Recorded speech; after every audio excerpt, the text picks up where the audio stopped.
कहानी है सीता की। सीता जो काशीपुर की रहने वाली थी। सीता नैन नक्श और सुंदरता में पूरे गांव में सबसे सुंदर थी। सीता की सुंदरता को देख उसे काफी रिश्ते भी आते थे, पर उसकी माँ की वजह से वह रिश्ते अक्सर टूट जाया करते थे। दरअसल सीता की माँ सौतेली थी। सीता की अपनी सगी माँ का देहांत बचपन में ही हो गया था, जिस वजह से सीता के पिता ने राधा नामक लड़की से दूसरी शादी की और उससे उन्हें एक बेटी हुई जिसका नाम था सुमन। सीता सुमन से बहुत प्यार करती थी। कहने को तो वह दोनों बहनें सौतेली थीं, पर उन दोनों बहनों में बिल्कुल सगी बहनों जैसा प्यार था। ऐसे ही समय बीतता गया और उनकी जिंदगी हंसी खुशी गुजर रही थी कि एक दिन अचानक दिल की बीमारी की वजह से सीता के पिता की भी मृत्यु हो जाती है, जिससे सीता बिल्कुल टूट सी जाती है। उस वक्त एक सुमन ही थी जिसने सीता को सहारा दिया और वक्त के साथ साथ उनके जख्म भी धीरे धीरे भरते गए।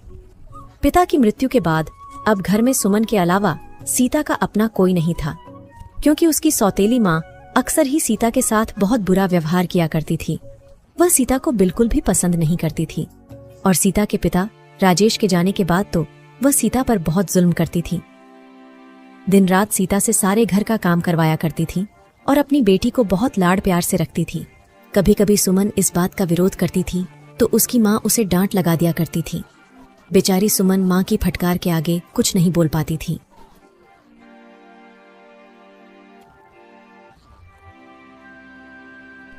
ओ सीता, कहाँ मर गई?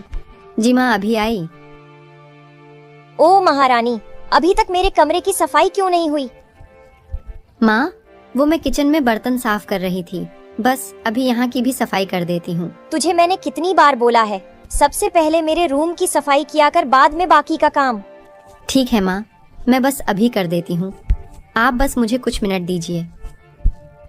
हाँ ठीक है, जल्दी कर और सफाई हो जाए तो जाकर मेरे और सुमन के सारे गंदे कपड़े पड़े हैं, वह धोकर छत पर डालना है।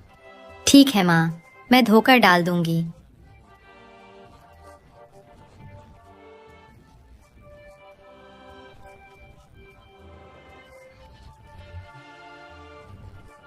माँ, मैंने सारे कपड़े धोकर छत पर डाल दिए हैं। क्या मैं अब खाना खाने जाऊं? नहीं, अभी नहीं।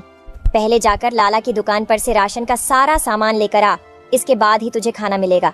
माँ, आप मुझे दे दीजिए पैसे, मैं लाला की दुकान से राशन ले आती हूँ। सुमन, तू बीच में मत पड़, तू जाकर अपनी पढ़ाई पर ध्यान दे। अभी तू इतनी बड़ी नहीं हुई है कि तू घर के काम करे। अब तू खड़ी खड़ी मेरा मुंह क्यों देख रही है? जाकर जल्दी से लाला की दुकान से राशन लेकर आ, और हाँ, पर्ची पर एक एक सामान का हिसाब लिखवा कर लाइयो।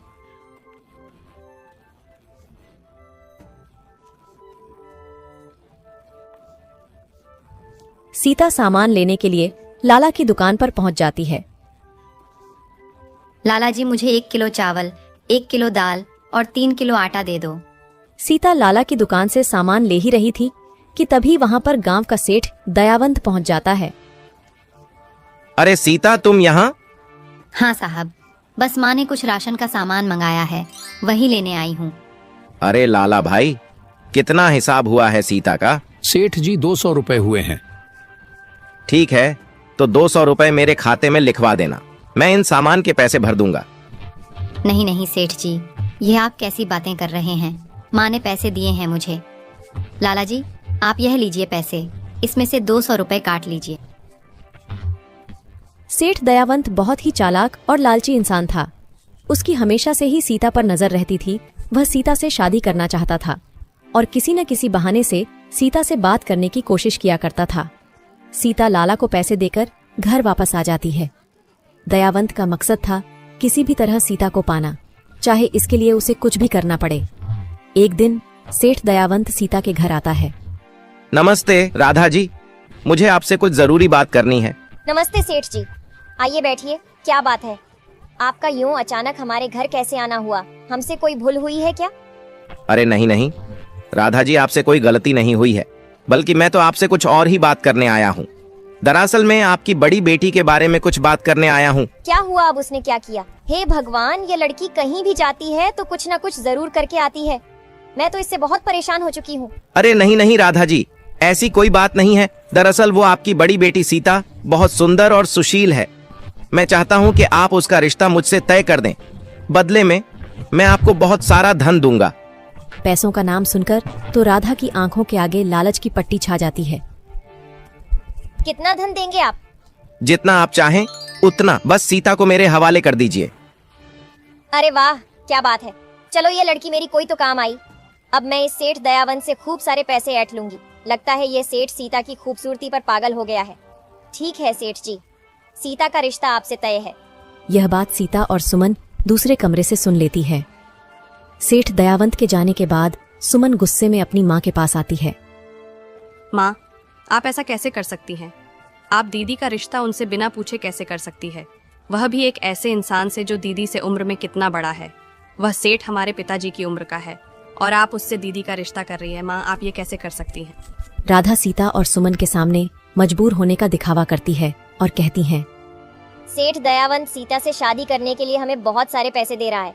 तुझे तो पता है ना बेटा कि तेरे पिताजी तो रहे नहीं, तुम दोनों बहनों का खर्चा अकेले मेरे ऊपर आ गया है। सीता की शादी तो मैं जैसे तैसे कुछ बचे पैसे से कर लूंगी जो तेरे पिताजी ने बचाए थे, लेकिन इसके बाद तो मेरे पास कुछ भी नहीं बचेगा। तो ऐसे में मैं तेरी शादी कैसे करूंगी? तू ही सोच सीता, मैं सुमन की शादी कैसे करूंगी? घर में कमाने वाला कोई नहीं है। अगर मैंने तेरी शादी के पीछे तेरी छोटी बहन का थोड़ा सा स्वार्थ देख लिया तो इसमें बुरा क्या है? अब तू ही बता सीता, आखिर मेरे पास कुछ पैसे होंगे तभी तो मैं आगे चलकर सुमन की शादी कर पाऊंगी। माँ, आप चिंता मत कीजिए, मैं बाहर जाकर कमाऊंगी और सुमन की शादी के लिए पैसे भी जमा करूंगी। पर माँ, मुझे उस दयावंत से शादी नहीं करनी। वह अच्छा इंसान नहीं है। वह हमेशा मुझे गंदी नजरों से देखता है। मैं उससे शादी नहीं करना चाहती। देख सीता, शादी तो तुझे दयावंत से ही करनी पड़ेगी। और तेरे में भला ऐसा है ही क्या जो तेरे लिए कोई राजकुमार आएगा? इस घर में वही होगा जो मैं चाहूंगी और मुझे इस बारे में तुम दोनों से कोई बहस नहीं करनी। सीता और सुमन माँ के लिए हुए इस निर्णय से बहुत दुखी थीं। सीता किसी भी हालत में दयावंत से शादी नहीं करना चाहती थी। इसके लिए सीता और सुमन ने मिलकर एक योजना बनाई। अगले दिन से सीता सेठ दयावंत के घर जाती है। दयावंत सीता को अपने घर देख बहुत हैरान होता है। अरे सीता जी, कैसे आना हुआ आपका इस गरीब के घर? आइए बैठिए, हम आपकी खातिरदारी के लिए कुछ लेकर आते हैं। नहीं दयावंत जी, मैं आपके घर कुछ खाने के लिए नहीं आई हूँ। मुझे अपनी माँ से पता चला कि आप मुझसे शादी करना चाहते हैं। मैं तो आपको अपने पिता की समान समझती थी, पर मुझे अभी पता चला कि आप तो मुझे किसी और ही नज़रों से देखते हैं। लेकिन अगर आपको मुझसे शादी करनी है तो आपको मेरी एक शर्त माननी होगी। अजी, तुम्हारे लिए तो हर शर्त मंजूर है। बोलिए, क्या शर्त है तुम्हारी? अगर आप चाहते हैं कि मैं आपसे शादी करूं, तो आपको मुझे एक विशेष हार देना होगा जो गांव के बड़े मंदिर में रखा हुआ है। वह हार बहुत ही कीमती और अनमोल है। अगर वह हार आप मुझे लाकर दे दे तो मैं आपसे शादी करने के लिए तैयार हूँ। लेकिन तुम्हें वह हार ही क्यों चाहिए? तुम मुझसे एक बार शादी कर लो, मैं तुम्हें ऊपर से लेकर नीचे तक गहनों से भर दूंगा। नहीं सेठ जी, मुझे वही हार चाहिए। मेरा सपना था कि मैं एक बार उस हार को अपने गले में पहनूं। क्या आप मेरे लिए इतना सा भी नहीं कर सकते हैं? अगर ऐसी बात है तो समझो वह हार तुम्हारा हुआ। मैं जल्द ही उस हार को तुम्हें लाकर दूंगा। मुझे 2 दिन का समय दो। सेठ दयावंत के घर से सीता सीधा सरपंच जी के पास जा और सरपंच जी को मंदिर में 2 दिन बाद होने वाली चोरी की खबर देती है। सीता, तुम्हारी खबर पक्की है ना कि 2 दिन बाद मंदिर में भगवान शिव जी के विशेष हार की ही चोरी होने वाली है? हाँ सरपंच जी, पूरी पक्की खबर है। 2 दिन बाद उस मंदिर में हार की चोरी होगी। मैंने कुछ बदमाशों को यह बात करते हुए सुना था। ठीक है सीता, अब तुम निश्चिंत होकर घर जाओ। आगे का सब काम मैं संभाल लूंगा। सीता घर चली जाती है और 2 दिन बाद अमावस की रात को सेठ दयावंत चोरी से मंदिर में घुस जाता और मंदिर से हार चुराने की कोशिश करता है। मंदिर में पहले से सरपंच जी के साथ उनके कुछ आदमी छुपे हुए थे। जैसे ही सेठ दयावंत हार चोरी करता है, सरपंच जी के आदमी उस दयावंत को हार चोरी करते वक्त पकड़ लेते हैं। दयावंत तो तुम हो, भगवान शिव के इस पवित्र हार की चोरी करने वाले बदमाश। तुम्हारी इतनी हिम्मत कि तुमने मंदिर में से भगवान की हार को चोरी करने की हिम्मत करी। तुम्हें तो इसके लिए कड़ी से कड़ी सजा मिलेगी, ताकि कोई भी कभी दोबारा इस मंदिर में चोरी करने की जरूरत ना कर सके। जमींदार दयावंत को गिरफ्तार करवा देता है। आखिरकार दयावंत के लालच और बेईमानी का अंत हुआ। उधर दूसरी तरफ सीता की सौतेली माँ उसको ढूंढती है, मगर सीता घर में कहीं नहीं मिलती। अरे ये लड़की कहाँ चली गई? कहीं भाग तो नहीं गई? मेरे तो सारे किए कराए पर पानी फिर जाएगा। अगर ये लड़की भाग गई तो? राधा बड़बड़ा ही रही थी, तभी उसकी नजर घर आ रही सीता पर पड़ती है। अरे सीता बेटा, तुम कहाँ चली गई थी? मैं कब से परेशान हो रही थी। कम से कम बताकर तो जाना चाहिए था ना। ये माँ को अचानक से क्या हो गया? माँ ने आज तक तो मुझसे कभी इतने प्यार से बात नहीं की, फिर आज अचानक से ये चमत्कार कैसे हुआ? वो माँ, बात यह है कि सीता राधा को सारी बात बताती है कि किस तरह उसने सेठ दयावंत को सबक सिखाया और उसे जेल की हवा खिलाई। हे भगवान, आज इसने उस दयावंत को जेल में भेज दिया। कल कहीं अगर इसने मेरे खिलाफ पुलिस में कंप्लेन कर दी कि मैं इसकी शादी उस अधेड़ उम्र के दयावंत से जबरदस्ती करवा रही थी, तो भगवान जाने मेरा क्या हाल होगा। राधा सीता के सामने खुश होने का दिखावा करती है। हाँ बेटा, ये तो तूने बहुत अच्छा किया। मैं तो उसे बहुत अच्छा इंसान समझ रही थी, लेकिन वह तो बहुत बड़ा चोर निकला। मेरी सीता बिटिया तो बाल बाल बच गई उस चोर दयावंत से। अच्छा जा बेटा, अब तू अपने कमरे में आराम कर ले, थक गई होगी ना। सीता अपने कमरे में चली जाती है।